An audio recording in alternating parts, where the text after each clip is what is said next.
আসসালামু আলাইকুম আমার প্রিয় বন্ধুরা আমাদের প্রিয় নবীজি হযরত মুহাম্মদ সাল্লাল্লাহু আলাইহি সাল্লাম সত্যিই কি 9 বছর বয়সী আয়েশা রাদিয়াল্লাহু আনহাকে বিবাহ করেছিলেন?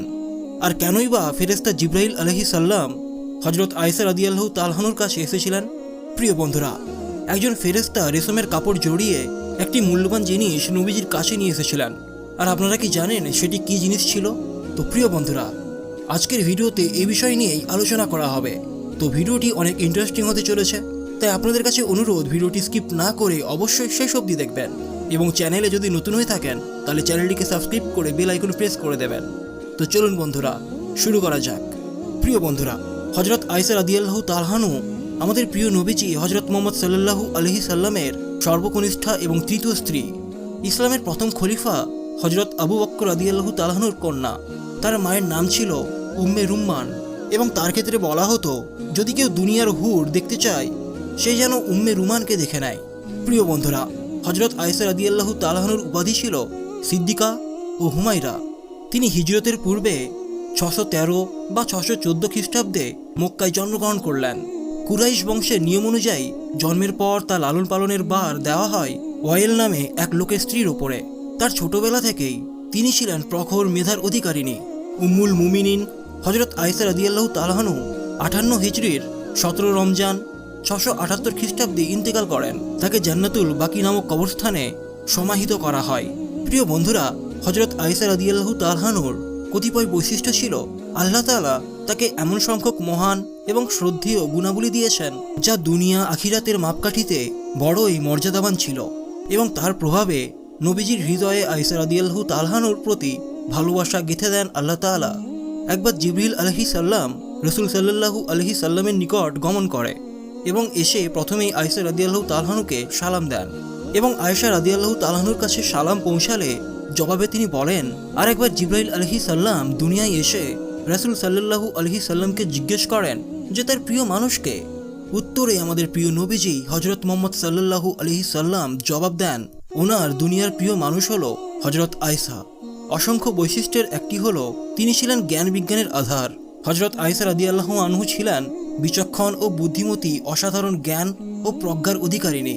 তিনি জ্ঞানের বিভিন্ন শাখায় অসাধারণ ব্যুৎপত্তি অর্জন করেন, বিশেষ করে তাফসির, হাদিস, ফিকা ও আরবদের বিভিন্ন ঘটনা সম্পর্কে তার অসাধারণ দক্ষতা ছিল। শরীয়তের বিভিন্ন মাসালা মাসাইল, নীতিগত বিষয়ে তার পরামর্শ নেওয়া হতো। প্রিয় বন্ধুরা, তুলনামূলক কম বয়স হওয়া সত্ত্বেও তিনি ছিলেন নারীদের মধ্যে সর্বাধিক হাদিস বর্ণনাকারী। অনেক সাহাবী ও তাবেঈ তার কাছ থেকে হাদিস বর্ণনা করেছেন। তার বর্ণিত হাদিসের সংখ্যা 2210টি। তার মধ্যে হাদিস ইমাম বুখারী ও ইমাম মুসলিম যৌথভাবে বর্ণনা করেছেন। ইমাম বুখারীর 54টি হাদিস এবং ইমাম মুসলিমের 69টি হাদিস এককভাবে তাদের কিতাবে উল্লেখ করেছেন। আল্লাহর কিতাব ও সুন্নতের ব্যাখ্যা বিশ্লেষণে তিনি ছিলেন অদ্বিতীয়। ইবনে শিহাব জহুরি বলেন তিনি মানুষের মধ্যে সবচেয়ে বড় জ্ঞানী ছিলেন। 2. হযরত আয়েশার চরিত্র ও আদর্শ অতুলনীয়। তিনি তার চারিত্রিক গুণাবলীর দ্বারা সকলের কাছে গ্রহণযোগ্য হয়েছিলেন এবং তার মধ্যে বহু গুণের সমন্বয় ঘটেছিল। তিনি ছিলেন অত্যন্ত সুন্দরী এবং তীক্ষ্ণ মেধাশক্তি সম্পন্ন, সত্যের সাধক, আদর্শ স্বামী সেবিকা এবং সদালাপী। প্রিয় বন্ধুরা, এক কথায় বলতে গেলে মানবীয় চরিত্রের সকল গুণ তার মধ্যে বিদ্যমান ছিল। 3. তিনি ছিলেন ইবাদত গুজারণী। রাতের অধিকাংশ সময়ে তিনি ইবাদতে মত্ত থাকতেন। তার সম্পর্কে আব্দুল্লাহ ইবনে কায়েস থেকে বর্ণিত আছে, আল্লাহ পাক তাকে নবীজির ইবাদতের উদাহরণ বানিয়েছেন। তিনি সারা রাত ইবাদতে কাটিয়ে দিতেন। হযরত রুমিসা বিনতে হাকিম বলেছেন তিনি 8 রাকাত ইশরাকের নামাজ পড়তেন, কখনো এর থেকেও বেশি পড়তেন। পূর্ণ সফর মাস রোজা রাখতেন। বছরের বিভিন্ন সময়েও তিনি রোজা রাখতেন। 4 নম্বর হলো তিনি বাবার ন্যায় দানশীল ছিলেন। গরিব অসহায়দের মাঝে প্রচুর দান সাদকা করতেন। দান করতে করতে সব শেষ করে যান। অবশেষে পিতার ন্যায় কিছুই বাকি ছিল না। দানশীলতা, মিতব্যয়িতা, দয়া, পরোপকারিতা, ধর্মপরায়ণতা সহ সর্বপ্রকার গুণে গুণান্বিত ছিলেন তিনি। স্বামীর প্রেম ও তার জীবনের অন্যতম বৈশিষ্ট্য ছিল। আমাদের প্রিয় নবীজি হযরত মুহাম্মদ সাল্লাল্লাহু আলাইহি সাল্লাম তার সাথে খেলাধুলা ও দৌড় প্রতিযোগিতাও করতেন। পর্দার আয়াত নাজিল হওয়ার পর তিনি কঠোরভাবে পর্দা করতেন। একবার তার এক দুধপাই চাচা তার ঘরে প্রবেশ করতে চাইলে তিনি তাকে বারণ করেন। পরে হুজুর সাল্লাল্লাহু আলাইহি সাল্লাম বিষয়টি জেনে জায়েজ বললে তিনি তাকে প্রবেশের অনুমতি দেন। আমাদের প্রিয় নবীজি হযরত মুহাম্মদ সাল্লাল্লাহু আলাইহি সাল্লামের সাথে হযরত আয়েশার বিয়ে কেমন ছিল? হযরত খাদিজা রাদিয়াল্লাহু তাআলা আনহার মৃত্যুর পর নবুয়তের দশম মনে আমাদের প্রিয় নবীজি হযরত মুহাম্মদ সাল্লাল্লাহু আলাইহি সাল্লামের সাথে হযরত আয়েশা রাদিয়াল্লাহু তাআলা আনহার শুভ বিবাহ সম্পন্ন হয়। হযরত খাওলা বিনতে হাকিম ছিলেন এই বিবাহের ঘটক। এই বিয়েতে দিনমোহর নির্ধারিত হয় 480 দিরহাম। বিবাহের 3 বছর পর আমাদের প্রিয় নবীজির সাথে হযরত আয়েশার দাম্পত্য জীবন শুরু হয়। হযরত আবু বকর রাদিয়াল্লাহু তাআলা আনহু বিবাহের কাজের দায়িত্ব পালন করেন। হযরত আয়েশা থেকে বর্ণিত, তিনি বলেন, রাসূল সাল্লাল্লাহু আলাইহি সাল্লাম বলেছেন, তোমাকে শাদী করার পূর্বেই দুবার আমাকে দেখানো হয়েছে। আমি দেখেছি একজন ফেরেশতা তোমাকে রেশমি এক টুকরা কাপড়ে জড়িয়ে বহন করে নিয়ে আসছে। আমি বললাম, আপনি নিকাব উন্মোচন করুন। যখন সে নিকাব উন্মোচন করলেন তখন আমি দেখতে পেলাম যে উক্ত মহিলা তুমি। আমি তখন বললাম, এটা যদি আল্লাহর পক্ষ থেকে হয়ে থাকে তাহলে তিনি তা বাস্তবায়িত করবেন। এরপর আবার আমাকে দেখানো হলো যে ফেরেশতা তোমাকে রেশমি এক টুকরো কাপড় জড়িয়ে বহন করে নিয়ে আসছে। আমি বললাম, আপনি নিকাব উন্মোচন করুন। আর সে তা উন্মোচন করলে আমি দেখতে পাই যে উক্ত মহিলা তুমি। তখন আমি বললাম, এটা যদি আল্লাহর পক্ষ থেকে হয়ে থাকে তাহলে তিনি তা বাস্তবায়িত করবেন। ঐতিহাসিকগণ লিখেন, রাসূল সাল্লাল্লাহু আলাইহি সাল্লাম উক্ত বিয়েটি সরাসরি আল্লাহ তাআলার প্রস্তাবে করে থাকেন। তবে তাদের বিবাহের সময় হযরত আয়েশা রাদিয়াল্লাহু তাআলা আনহার বয়স কত ছিল তা নিয়ে আমাদের সমাজে রয়েছে মারাত্মক ভ্রান্তি। প্রিয় বন্ধুরা, এ বিষয়ে কয়েকটি ঐতিহাসিক তথ্য আপনাদের সামনে তুলে ধরছি।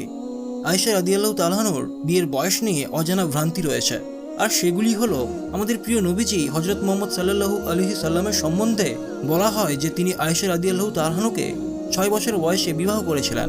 কিন্তু অথচ ইতিহাস অনুসন্ধান করলে আমাদের প্রিয় নবীজির সাথে বিয়ের সময় হযরত আয়েশার বয়স ছিল মাত্র 6 বছর। এটা মস্ত বড় এক ঐতিহাসিক ভ্রান্তি প্রমাণ।